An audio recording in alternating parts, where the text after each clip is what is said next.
Am I the asshole for telling my daughter it's her own fault she missed out on her quote unquote dream college? When my daughter Mary was a senior, only a little into the school year, she quote unquote passed out in the kitchen, conveniently after I went to work and while her father was still asleep, her usual time to get quote unquote sick. He never heard any bang. I use air quotes only because Mary has always been very dramatic and thrived off attention. At one point, we debated getting her checked for some sort of disorder, but ultimately decided not to because she was skilled at manipulating doctors to believe her lies even as a child. Example, at 6 years old, Mary had this whole imaginary friend that, when her father and I confronted her, she admitted was made up. We pulled her from therapy right then and there. During all her school years, she was a terror. We were constantly embarrassed in the guidance counselor's office, pleading our case as parents doing our best. She didn't turn in her homework. She had behavioral problems. She was quote unquote sick more than anyone I've ever known to be. But back to the concussion. Immediately after the incident, Mary planted herself face down on the couch and texted me.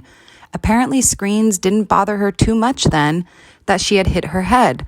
I kept asking what happened, and she said she didn't know. I called her, and she kept saying the same thing, that her head hurt. She stayed on the couch until the bus came and went. When her father got up and saw her there, he ended up taking her to the doctor at their first available appointment, which she was diagnosed with a concussion. It lasted past Christmas. She was cleared to go back in November, but only for half days, but we both worked until 4 p.m. or later. While I tried to get her to try going back for full days, she gave up and claimed it hurt too much. So we let her stay home to heal. Well, as you can imagine, with less than half the time of the other kids, Mary's academic success was bottom of the barrel. Plus, she had to drop out of her AP courses being too far behind. Add in the fact she slacked and slept entire days away while sick, constantly, and her college pickings were slim. We doubted she would get many acceptances, but she did get one scholarship to her dream college that was half the cost. We got as far as orientation before we realized even with the scholarship and financial aid, we couldn't cover the cost. I did my best and brought her to the bank for a loan, but she couldn't get what she needed. She has never forgiven us, constantly claiming that we should have saved more rather than she should have applied herself or managed her time better and got a job. I told her that she brought this on herself. We warned her this would happen and that she could have put in more effort. I said, every assignment you never turned in is $1 you pissed away. She hasn't spoken to us since, and she's ignored every time her father or myself tries to reach out to her.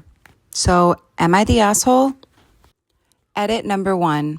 She was put in therapy because she started acting out after moving states, not because of the imaginary friend.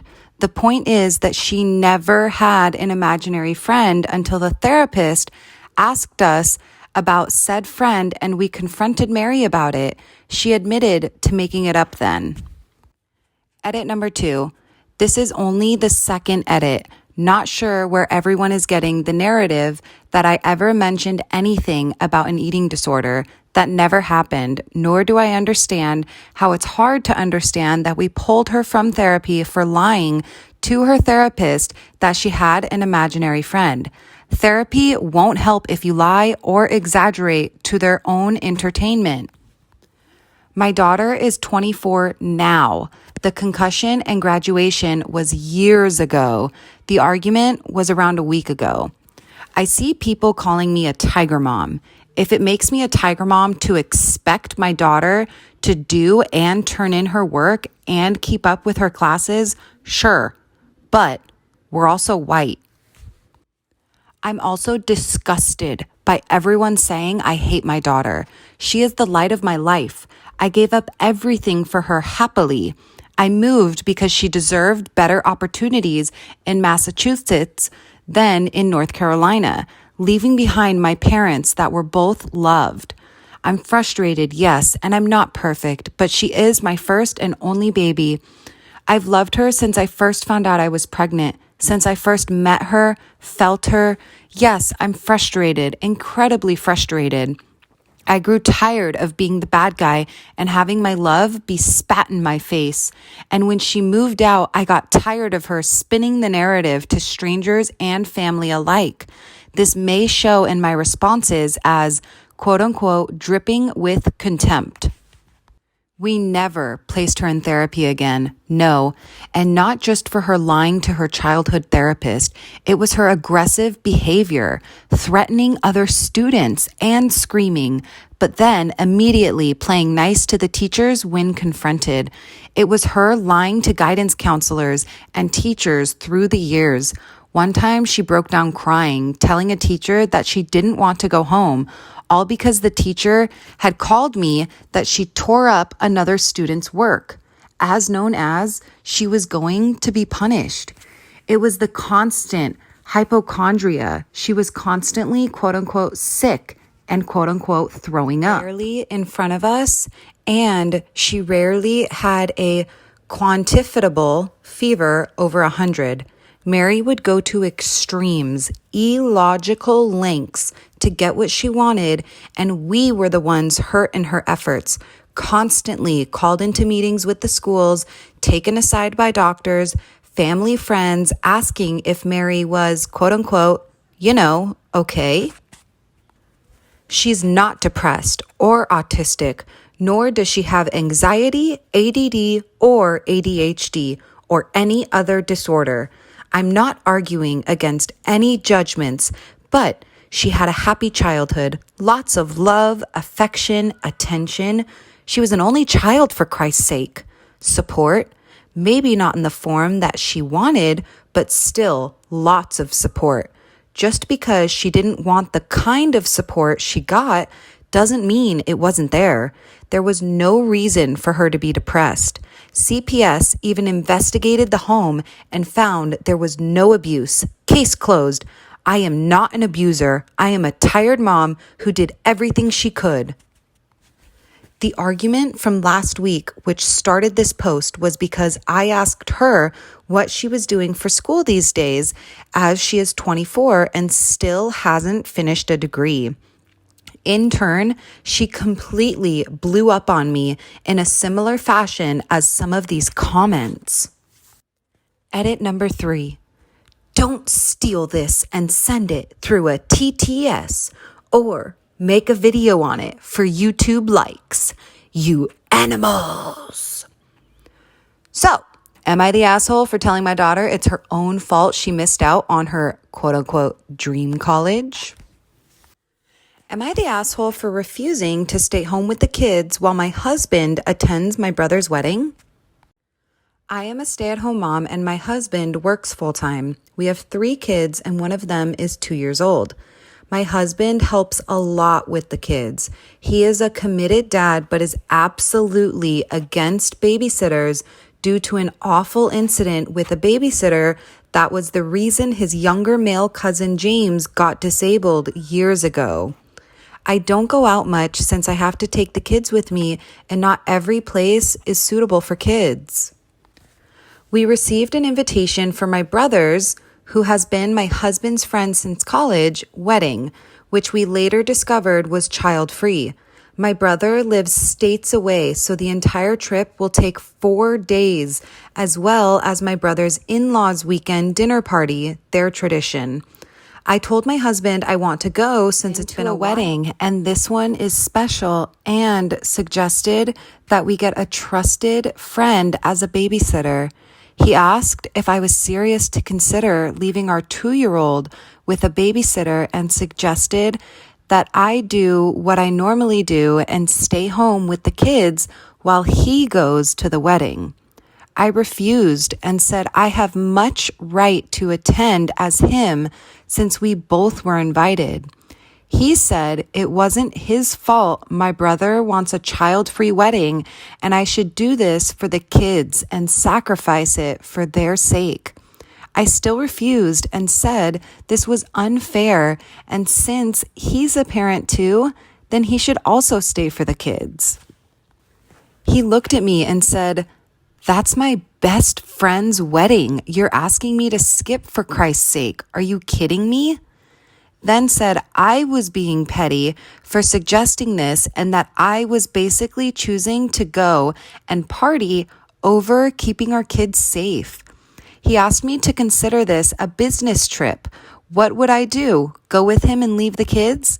I said I understand his paranoia of babysitters, but really, all my friends have sitters, and at times, they're really needed. He said I ought to know better than what my friends tell me, and that this wasn't even up for discussion. And when I kept arguing, he called me selfish and said he won't let me ruin his relationship with his friend because I was being spiteful for not being able to attend, and that my brother will understand my situation. He keeps asking who's more important, a wedding party or my kids, and said I was unreasonable for making my attendance the hill to die on. Am I the asshole? Am I being selfish for wanting to attend my brother's wedding after 4 years of not attending anything at all? Am I the asshole for saying, quote unquote, in your dreams when my husband told me to apologize to his sister and her husband after they made my son wet himself? Hello, I apologize for any mistakes. I recently lost a friend and my emotions are all over the place. My son has ADHD. He's hyperactive and has a medical condition. Days ago, my best friend of 10 years passed away. I asked my husband if he could stay with my 4-year-old son so I could attend the funeral. My husband said yes, but then took him over to his sister and her husband's house to watch him, telling me. At the funeral, I received a text from my sister-in-law telling me to come get my son after he wet himself in her house. I was all kinds of shocked and confused and had many questions in mind, like how the hell did my son end up at my sister-in-law's house after I left him with his stepdad? I called my husband, but he didn't answer the phone or call me back. I went over there quickly and found my son crying. He was also wet. I asked my sister-in-law and her husband what happened, and they said my son was making so much noise while playing with the kids, so they put him on timeout. After that, he told them he needed to use the bathroom, but my sister-in-law's husband said he couldn't go to the bathroom while on timeout and denied him access after he, my son, begged, resulting in him peeing right where he was standing. I lost it on her and her husband completely.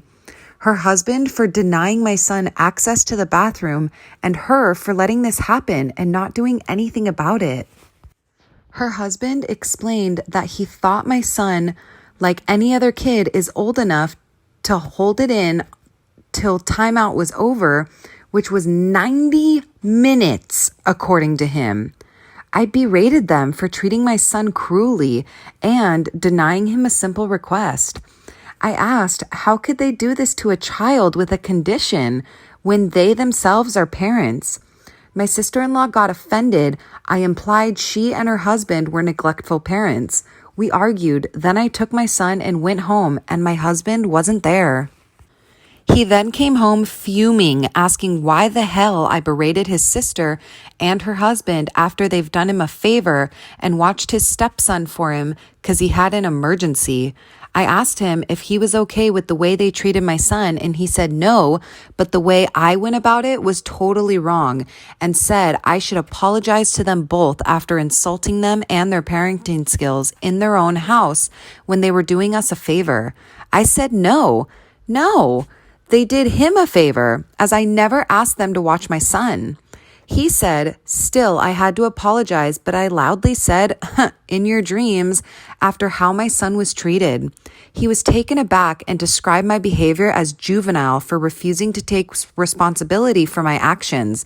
Things escalated. I had to take my son and go stay with a friend. My husband kept texting stuff like how I was avoiding confrontation and refusing to admit I overstepped. He said he only expects me to come home after I apologized to his sister and brother-in-law. Was I the asshole here?